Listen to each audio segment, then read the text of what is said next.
Okay, so hi everyone. I'm so glad you're here today because today we're joined by an incredible realtor whose mission goes far beyond just finding homes. She's based in Southern California and she's passionate about helping clients, particularly in low income and underprivileged communities. She's passionate about helping them discover their dream homes and basically the places where they can build memories, grow, and thrive. But that's not all. She's also deeply committed to creating substantial positive change in the lives of everyone that she touches. And throughout her journey, she's seen firsthand how God has showed up in the most unexpected, profound ways, guiding her path and fueling her purpose. She also partners with Mission Viva. I hope I pronounced that correctly. You got it. You got it. And is focused on ministering to women and organizing children outreach events for children in the Dominican Republic and Colombia. So get ready to hear stories, insights, and inspiration that will not only encourage you, but may even ignite a spark of faith and hope in your own journey. So let's dive in. Are you ready? Because even if you're not, welcome Nydia Sanchez. Thank you so much. I feel so special. I love it. Thank you so much. Thank you for Yeah. taking your time to do this with me. Thank you so much. Oh, same goes to you. I mean, like you could have done anything else today, but I'm so grateful that you decided to join me today. Um, All right. so let's dive into it. Um, so my first question is, what lesson did you learn about money growing up, either at home or at school? And initially, I thought I had to think for a bit. And actually, I just, like I mentioned, I'm like, I did not learn anything. I had no idea um the anything about money. I just knew that obviously my parents had some, either they had some or they didn't. But it was just one of those things that I grew up not really knowing anything. And it wasn't until I was 17 or 18 when I tried to write a check where I'm like, oh my gosh, I don't even know this. I don't even know how to write a check. I'm like, and I was so embarrassed trying to ask the teller to help me do it. I didn't even know how to write like $1,000 because I needed to take $1,000 from my account. And I don't know, it was just a horrible thing. Um, but yeah, it is just, and nowadays, of course, you go back and you think, and I'm like, why didn't why didn't I look up, just some, at least some books in school, some financial books or anything, that the schools had. But anyways, yeah. So sorry to say, I did not learn anything when I was little. I think even though you didn't learn much from them, there were still some lessons that you were able to glean from that experience. And I'm curious how that shaped your own perspective on money, your spending habits, and your approach to managing finances, especially now, like you said, when you were 17, you wrote your first check. So basically, you were learning all of these things on your own. Yeah, yeah. Well, one thing that I thought I did not want to do that with my kids. So I think for me, I made an emphasis to like involve my kids in everything. Some people think that might not be a good idea, but as a single mom, I actually involved my girls with everything. They knew when we had $20 and they knew when we had more. Yeah, so I think that for me was something that I wanted to, change. I wanted them to know like what things cost. I wanted them to learn, at least, finances at an early age. Can you give us like a a quick run through as to how you were able to do that? Well, and you know what? Even when we went shopping, I mean, just little life, little lessons, right? Even when we went shopping, it was more like, okay, this is your budget and this is your budget, and now let's go, and then find something. Um, it was not like, oh, can you buy me this? Can you buy me that? It's like, no, here's like, you get $10, you get $10, and then they had to figure it out. So, I think that was fun. And I know that even when, I think I meant, yeah, when I mentioned to you, even when I was buying stuff at the 99-cent store, I even gave them, okay, $5 for you, $5 for you, go get snacks. And they had to figure it out, you know? So, just little stuff like that, um, yeah, I was just very transparent. And even as adults, because my youngest daughter helped me in real estate for a while. So she was my assistant for a while. And she would have access to my account. She would know, what bills are coming in, what bills are going out. Like I was just very transparent, with them. Because I just want them to see like how much money it takes to not just like run a household, but even, in a business. Like, I hope that makes sense. Yeah. No, that makes sense because, like, yeah, once you start a business, that's where I think, especially in the business, that's where you have to be transparent and it does reflect how you manage your own finances on a personal level. So if you don't have it, like, if you don't know how to manage it personally, then how are you going to manage it at that scale? Yeah. Yeah. No, and believe me, I made my mistakes and they know, I mean, she know I made my mistakes and we learn, and it's like, we learn from our mistakes. And I think that being in real estate helped me see because I'm helping a seller, whether I'm helping a seller or a buyer, um, it's just very transparent. They show me their account. I know more or less how much they have, how much they've saved, and seeing all those things, I'm able to tell people when a new buyer came over to me a couple of months ago, and I said, okay, you think you can afford a $5,000 payment a month in Los Angeles? Okay, well then save up like the difference between 5,000 and your rent for 3 months, and let me see if you can handle it. Because people in their mind, we think that we can do something, and sometimes just finances are a little different, and then people start realizing you need to change those habits and little tweaks that they can do for in their day-to-day life, that they in order to make a little sacrifice to actually make this payment. I don't know, I'm like, if that makes sense, but that's something that I've told a couple of people, and once they realize, it's like, you know what, I don't know if I want to give on my Starbucks. I don't know if I want to give up eating out every day. Oh, you mean I cannot go out with my friend to happy hour or to brunch? Yeah, all those little things. Like I was telling you, when we were talking earlier, Yeah. my introduction to financial literacy, one of the things that I learned was literally write down your expenses. And at first I was like, "Ooh, do I want to do that?" Oh, and I was like, you know what, let's just rip the Band-Aid off.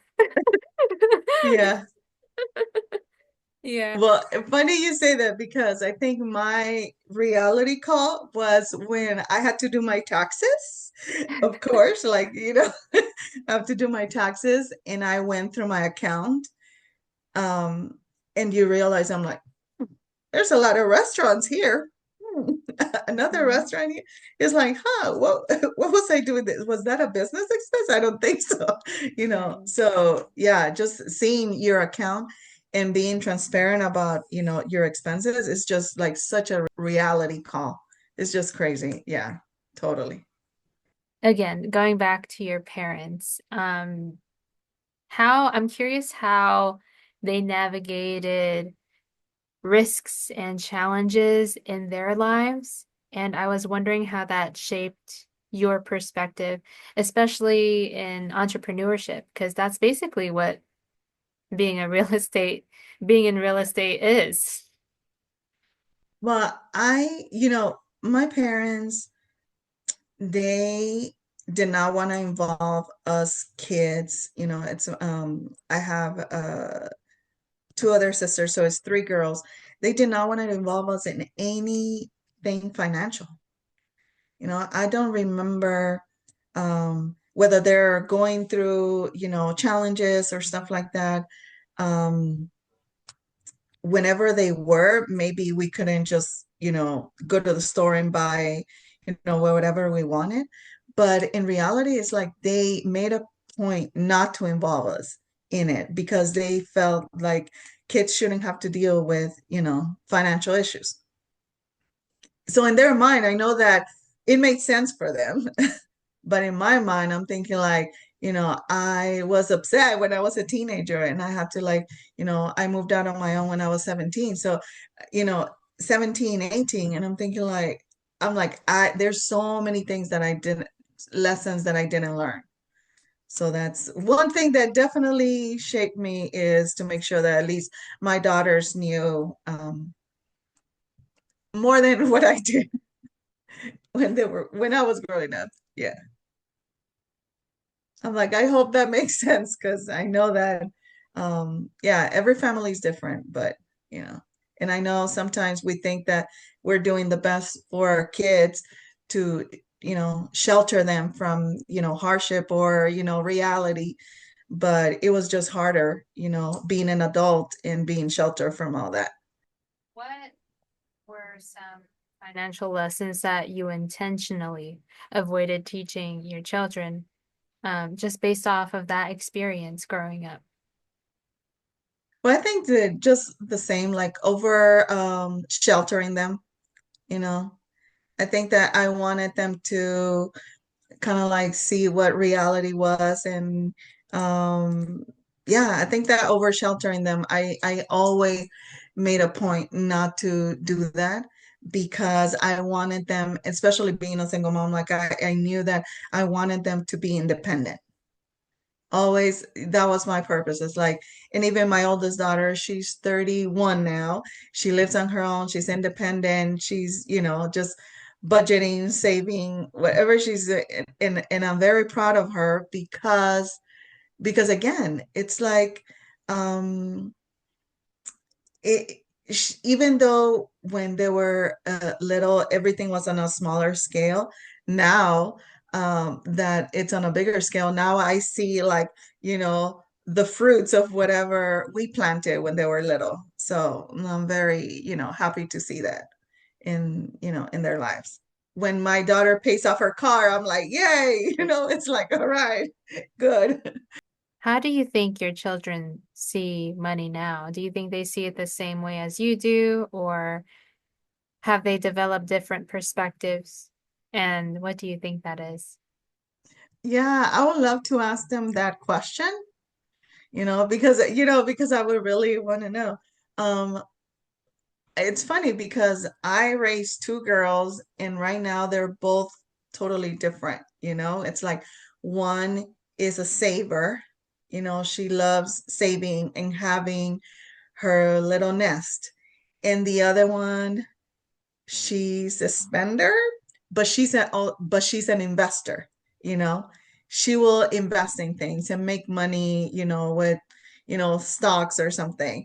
And so they're totally different, I mean, they grew up together, but they're totally different. Their financial perspective is like totally different.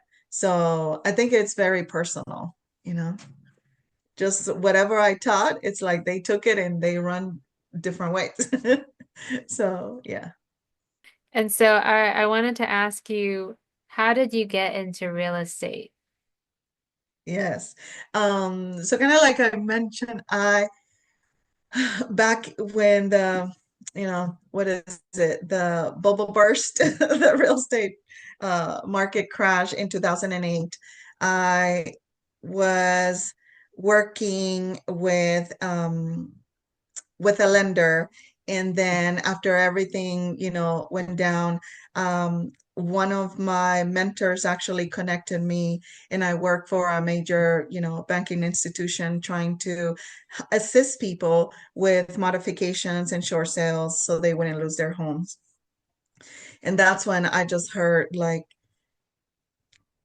so many horrible like stories about, their people's experience, you know, um, owners' experience about their real estate, how they were guided, they were misguided, how just just how unprofessional some of the lenders and the real estate agents were, that I just wanted to really, make a difference, and actually help people instead of damaging their finances and, getting people on the wrong house or getting people in houses that they really honestly couldn't afford. And this is why even now I have those questions with the young buyers. I'm like, can you really afford? Can you really change your lifestyle to afford those homes? Because, I've seen that. I've seen people losing their homes for, you know, and that is a scary time and horrible. But to go back after that, when I ended my position there at that banking institution, I decided to just go in real estate and really be passionate about, helping people. And even now, I still talk, and I've helped people that I've helped save their homes. Um, I still talk to now.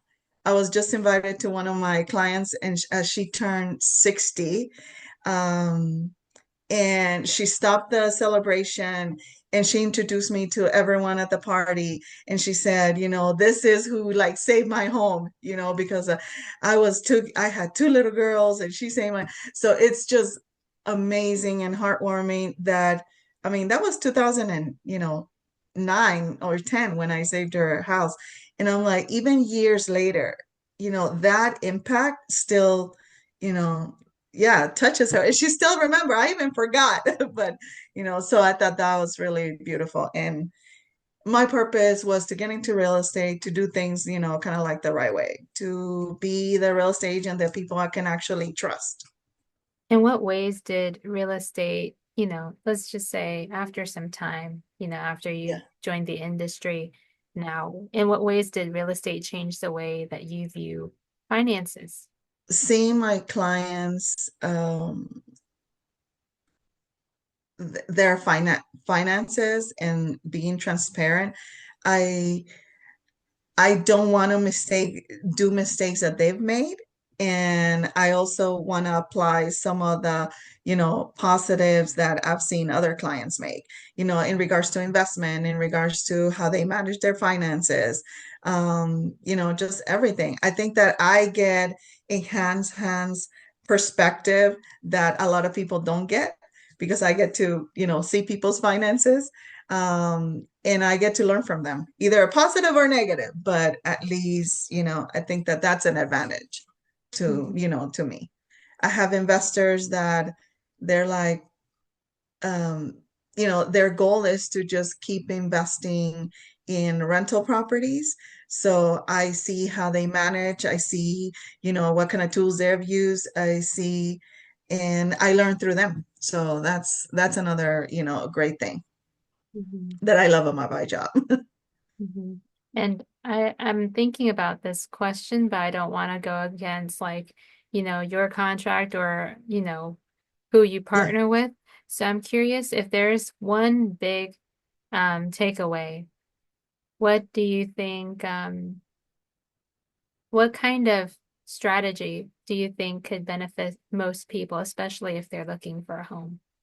Yeah. So, strategies that, the strategies that I usually talk to people about is just, I think letting them know that once you own a house, you need to have that little nest for any, um, any unplanned events, and also that their life is going to change, just is just a given. They're not used to, if you're used to paying, 2,500 for rent, and then now you're acquiring a $4,000 payment, it's still a mental struggle for a lot of people because they're used to, like, like I mentioned, brunches on, Saturday and Sunday, and then, we're going out every Friday, and a lot of people don't have the discipline to do that, and others thrive on that discipline. They love it.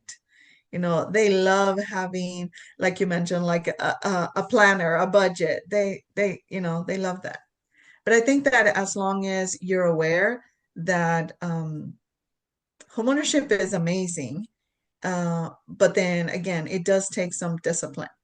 So I think that the strategy that I tell people, just make sure that you can afford the house, especially, from what I've seen in the past when people, couldn't afford it. I just want to make sure that whoever I talk to, that they can actually afford the house. You know, I don't want to fluff up, income and all that, because eventually that's just gonna do them a disservice. So yeah. So, what's your strategy for handling unexpected financial challenges and setbacks? My and that's a thing that it's like, it's really no easy answer to this because I think my strategy is just yeah, is to get the right help, from people that actually know. And again, it's like I think that with us being Christians, I depend a lot of on God, on God and his mercy, and that he gives me peace, and he always answers and gives me a way, you know. Um, I think that in the world sense of, this answer should be like ABC, I do this and I strategize this, but in reality, this is a business of faith, and this is a life of faith, and a lot of praying and fasting, definitely. But yeah, I think that there's no true, like, strategy. I think that it's just maintaining, your peace and coming out with a plan. And obviously, I mean, for myself, just because of my faith, like, I pray and pray that God gives me wisdom, and God gives me the right people, puts the right people, in my path, and he always answers, you know. And I know it's really not a ABC, uh answer, but I think that God always teaches me a lesson through all those unforeseen um, events and challenges and setbacks. Um, so I know that usually I have peace whenever, those things come around. It might not be the most eloquent answer, but it's true. It's like, I'm like, I thank God because yeah, he always makes a way, in all the setbacks. From a worldly point of view, we, I think people are taught to do things like to in their own strength. Hmm. And whereas as Christians, we're following the Lord and we're walking things out by faith. And I think the faith is the key requirement to entrepreneurship and sales because I mean, you're going to need a vision and you're going to need a lot of faith to pull it off. You can't be around people that are going to talk you down. You're going to Yeah, really definitely. seriously need Jesus Christ. I mean, and I said this is a business of faith. Like, self-employed entrepreneurship is a business of faith. You cannot have one without the other, or else you will be discouraged in every little hiccup. Mhm. It's like, yeah, you can't. Mhm. And I love what you said. It's like, yeah, we need Jesus. When I'm thinking about the people that are probably the most influential right now, Uh-huh. even though, maybe their walk with God is a bit different, the one thing that I noticed that they all have in common is they have a vision. And each Mhm. day they're telling themselves what they're going to achieve. Whereas we go to the Bible and, we're talking about God's promises for us, reminding Yes, ourselves, amen. talking to Him like, Jesus. Jesus, you said that I am the lender and not the borrower. So come and handle this. Yes. Yes, amen, amen. And you were talking earlier about um seeking the Lord and asking him for like the right people to come into your life, and I'm curious for you, you mentioned Cheryl, and I was wondering if you wanted to talk about that Yeah. because, you know, um, of course, this conversation is based off of I guess success, but from a faith perspective, like when Mhm. I was sharing with you earlier, if I didn't know you and maybe I was still in the world, and if I were to look you up online through social media, it would look like you got everything together. But the reality is, it online, like what you see online is Yeah. very different. There's a whole Yeah. journey. So I was wondering if you Yeah. could share that. Yes, yes, yes. So, what I was sharing what earlier, is that, when I was a single mom and I was rushing from job to picking up the girls were in after school care, and the director, her name is Cheryl, and she noticed that I was always getting there late. So, because I was rushing through traffic across town and all that stuff. So then she started taking it upon herself to help me. Um, so she started taking the girls, and because she would babysit for other people, so she started taking the girls, feeding them, doing their homework, for free with no charge, nothing. And that lady, I mean, summers, I didn't have any childcare on summers, so I'm thinking like, oh my gosh, I'm stressing out what to do with my children in the summer. I don't have the means to, I may be able to pay for one day of camp, but not for like the whole, summer.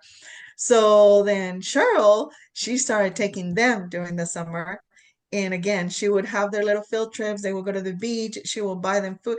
I mean, this lady was just like my angel, and like I said, like I could not uh, really have raised my girls. I want to cry, without Cheryl. There's no way. And even now, like it's beautiful to see, like I still talk to her. I still saw her like a few, days ago. But it's kind of like, you know, for someone to not just sacrifice their time, but their money, their gas. I mean, I I'm just like, even to this day, my girls are 31, 28, and my 28-year-old just had a baby, you know. And Cheryl was at the wedding. Cheryl was at the baby shower. So I'm thinking like she's gotten a chance to see my girls. And I told her, there's no way that we would be in this position at this time without, your help. So it was a blessing. So I thank God for her, because on the family side, there's no way I could have done that, without her. Like, seriously. Or maybe stress because my girls were alone at home. But anyways, sorry about that. I don't want to get emotional. Oh, no worries. I mean, look, I thank you for sharing your story, your testimony. And I think it's going to touch the hearts of the people out there that are listening because I think a lot of people can relate to your story. It's just Mhm. like I was telling you earlier, I think, based off of my questions, right? Like people, not everyone had parents that were able to teach them things about finances. Your story, you getting to this point. I think it's important for people to see the reality of where it took, how it took you to get from point A to point B. That's not just, you know, maybe she knew this from the get-go, you Yeah, know? yeah, I get you. Well, Yeah, and also that it's not that it took more people to get me to this place, you know. I think that, I mean, and God, thank God, God put the right people like in my path. Even the gentleman that I mentioned, his name is Larry. He's the one that pushed me to get that job, where I was helping people with modifications. And that's something that I would have never done on my own. But you have this people, God brings these people into your life that believe in you when maybe you don't even believe in yourself. So I thank God for that, mentor because he he pushed me in a position that I would have never taken a chance, in.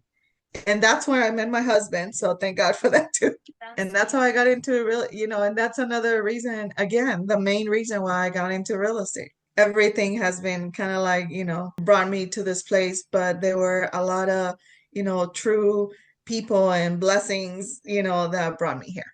And I still see him as well. Oh, Now Larry? he's retired. Oh yeah. Now he's retired. I just saw him yesterday, the day before, but I've actually helped him and his wife purchase a property. So it's been, just really rewarding that I've been, the family agent um, when he's the one that initially ignited, that journey. That's a So yeah. serious return on investment. Yeah, right. Well, yes, definitely. God has showed up in your life time and time and time again. And so I wanted to kind of go back. You mentioned earlier that you grew up in a Catholic family, and Mhm. you mentioned just being in church for your daughter. So I was curious what led you away from, what you grew up Yeah. knowing and then just following Jesus Christ. Well, so as a Catholic, you know, my belief and my understanding was just as long as whatever I did, as long as I repented and prayed, then I'll be fine. So I never, even growing up as a child, like I never truly had a relationship with God or Jesus. Like I honestly, it wasn't until my adulthood that I realized why Jesus died on the cross. Like we understand that he was crucified, but I honestly didn't understand why. Like oh, he died, he was crucified for your sins. And I'm like, what does that mean? Like I really honestly didn't know. So like I was kind of mentioning when my daughters were becoming teenagers, then I thought, this is like I need to instill some fear of the Lord in there, so they do the right thing, so they don't do, they don't go off smoking and drinking over here. So I started going to church for them. But then I was mentioning I had a boyfriend, and that boyfriend, mentioned that he did not want any children. So obviously, I already have two. So that kind of like, put me to the side. And that heartache, that breakup, was the one that moved me closer to God. Because then I had no one to, to run to but God. And since I was already kind of like going to church for the girls, yeah, and his brother, actually, this guy's brother brought me to a Christian church. And funny enough, I guess the sermons were all about relationships. So I've never gone to a Christian church before. So I was okay, let me see what this is about. And it was so weird to me not to like have like saints all over, and, all that, like the whole Catholic church thing. Um, but then they started talking about relationships and what a godly relationship is and, should look like. And I was just like, oh my gosh, this is like exactly what I needed to hear. And from there, I started developing my relationship with God. Yeah. It it just kept evolving, and I went deeper in the church. And as I'm dealing with a broken heart, I'm trying to develop a relationship with God. And this one guy told me, we were in a group, and he mentioned, you should give your heart to Jesus. And I'm like, what does that mean? Like, it's like, you know, I just didn't understand. He's like, yeah, just sit down, picture your broken heart and just ask Jesus to heal it and to put it back together.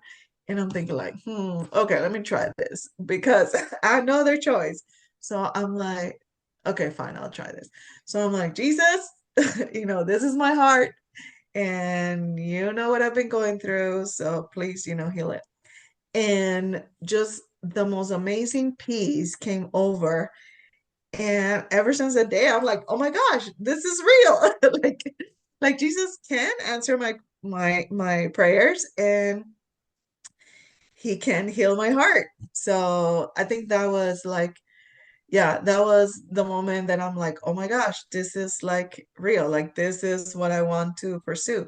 And then I started just um yeah, being involved in church and trying to just learn more, pretty much like, a baby because you don't know anything. Um, so but that's what triggered it, a heartache. And funny enough, that has been one of my ministries, when people, I don't know why, like I've attracted so many young people, like in their 20s, coming running to me because of breakups and because of that. So, yeah. And God has really like made those connections. Is that also what led you to that partnership, Mission Viva, where you mentioned, working in Colombia and the Dominican Actually, Republic? yeah, actually that working with Mission Viva, I'm working with actually now, back then it was Mission Viva, and they're partnering with other organizations. So I think they're, switching. But my relationship started because I was in a really tough spot financially in my business. Okay. And then I was listening to a sermon about fasting and praying. And then part of the fast is that I needed to, plant a seed. And and then I thought, Lord, like, what am I gonna do? Like I had like $300, and I'm like, and God was telling me, you need to give $325 to this person. And I just thought, this is kind of odd because I don't want to give $325 to this person. Um, but I reached out to this young evangelist online that I saw on Instagram, and I said, I want to plant a seed. I feel like God is telling me to plant a seed. And and right away I sent him the money. I didn't tell him how much it was. And when he saw it, he said, oh my gosh, you are an answered prayer because this is exactly double what I just gave this pastor Edward in the Dominican Republic. And Pastor Edward is now the founder of Mision Viva. So me being connected through that evangelist that I don't even talk to anymore, but I'm still connected to Edward, his wife, and his family. And I've gone to the Dominican Republic to on a mission trip with him there. And now, they moved to Colombia. So now in Colombia. So it's just being obedient to God's voice. And after that, I just started seeing the manifestation of God's hand in my finances, and yeah. and it's just been what is it, a 3 or 4 year relationship now with them, with Edward Diolio and his wife. Yeah. So we mentioned earlier how you grew up in a one-bedroom apartment and you serving people in similar conditions. Is this also what you're doing in Colombia and the Dominican Republic, or were those two different things? So so I grew up in a one-bedroom apartment when I came here to the US from El Salvador. I came here when I was 9, so immediately we went to a one-bedroom apartment. And then when I was a single mom, I lived in a one-bedroom apartment with the girls for like 15 years, you know? So I kind of understood, the struggle. So my partnership in the Dominican Republic with Edward and Pilar was to first build a house for a single mom. So we built a house. The requirement was that they had their own land. So as you know, they had their own land, so we were able to build a house. And I understood kind of like the importance of like, that space was not just in real estate, but having lived in a one-bedroom apartment with all this, with the girls. And now in Colombia, I'm focusing more on children, mothers, like unprivileged, like, just in needed communities. And also I speak on, and I do deliverance over there. So it's a little bit different. My goal would be totally to build a house in Colombia. And I think that they're getting to that point where it's going to be possible because they just built their first house. So hopefully God makes a way and provides for next year so I can, build one as well.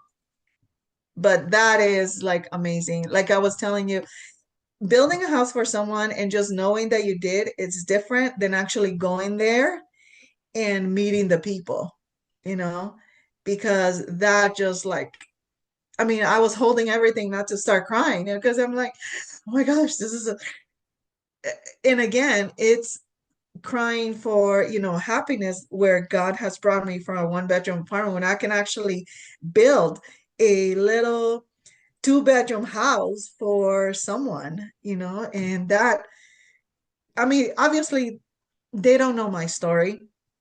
They don't know that I come from a one-bedroom apartment. But just God allowing me to do that is just very humbling and I'm grateful.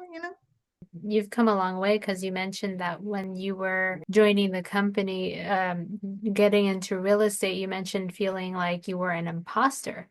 And so Yeah, I felt like I heard the word like counterfeit, you know, and that's the way I felt.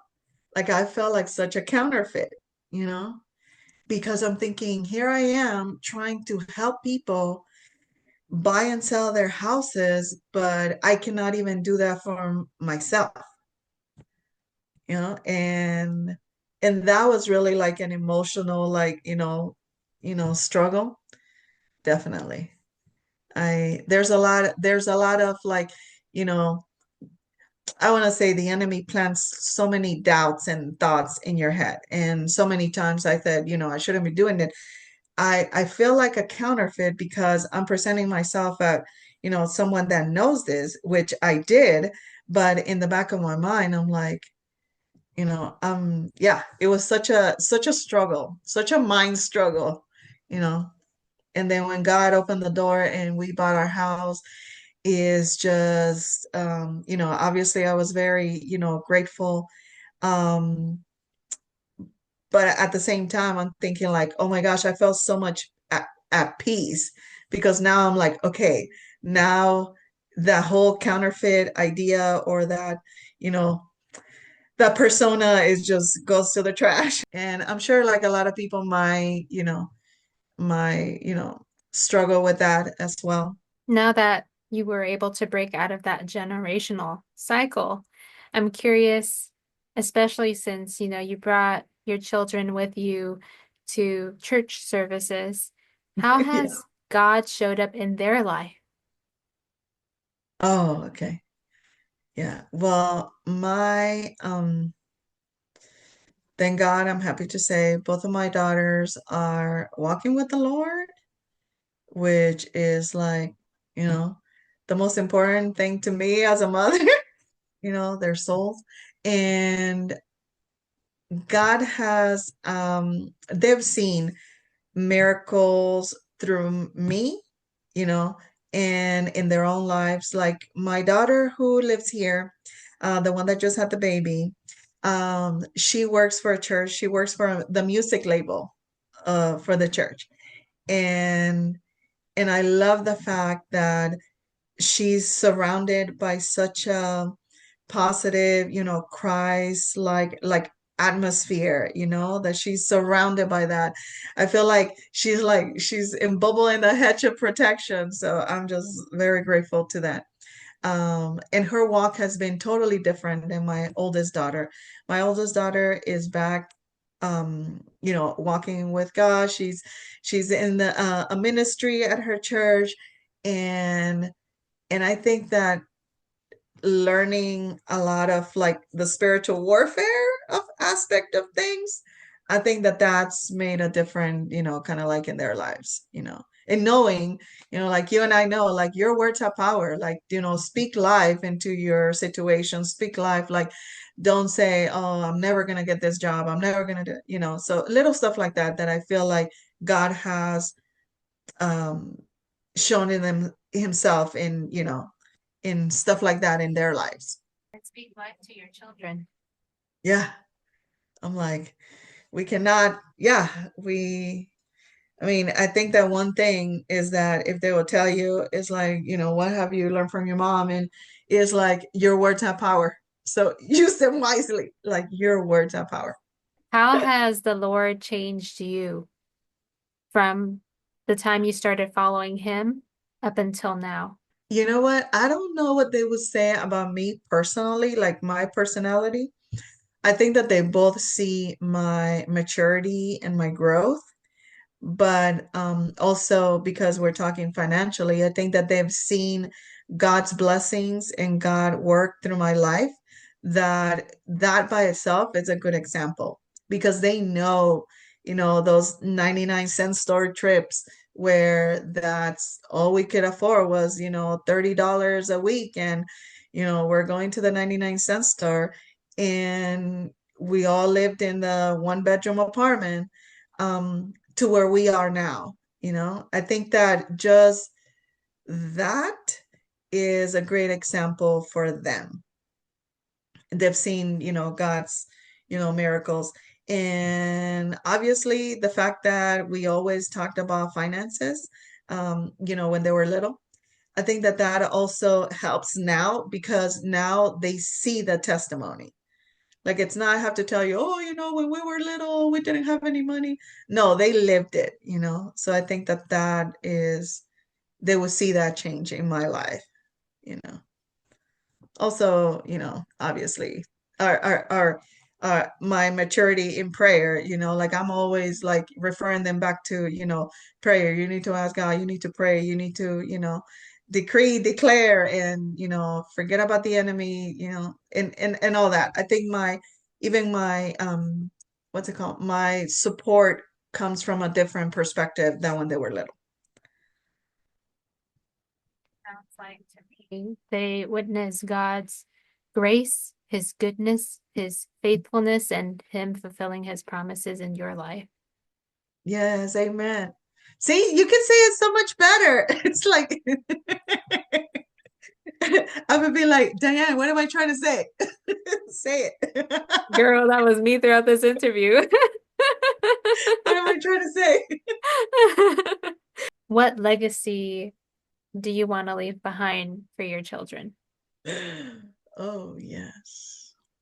Mm, mm, mm. I think that now what I want them to always remember is obviously to seek God in everything they do, every job, every endeavor, every investment, every financial decision.